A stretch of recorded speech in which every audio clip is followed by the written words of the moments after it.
Gospel of our Lord Jesus Christ according to Matthew chapter 9, beginning at the 35th verse.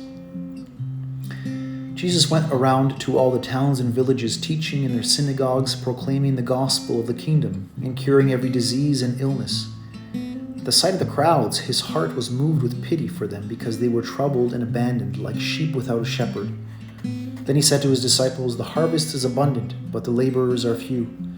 So ask the master of the harvest to send out laborers for his harvest." Then he summoned his 12 disciples and gave them authority over unclean spirits to drive them out and to cure every disease and every illness. Jesus sent out these 12 after instructing them thus: "Go to the lost sheep of the house of Israel. As you go, make this proclamation: the kingdom of heaven is at hand. Cure the sick, raise the dead, cleanse lepers, drive out demons.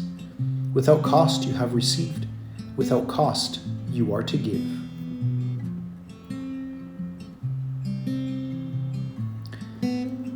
As we draw closer to Christmas, many of us are thinking about buying gifts for people.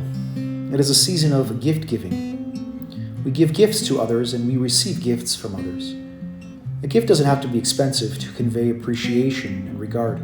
A lot of thought can go into a relatively inexpensive gift. There is something appropriate about giving and receiving gifts at this time of the year, because Christmas is the feast of God's gift to us of his Son.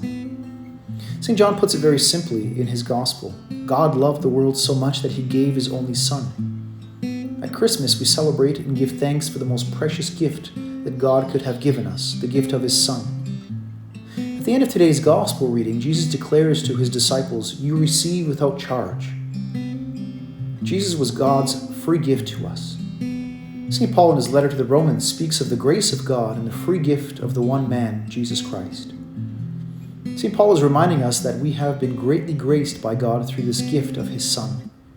God did not give us his Son because we are deserving of him or because we have done something to earn him. Jesus is God's free gift to us. The only appropriate response to such an extraordinary gift is gratitude. The feast of Christmas inspires us to be thankful to God for the many ways he has graced and blessed us through the gift of his Son. Having been graced in this way, we are called to live out of this grace.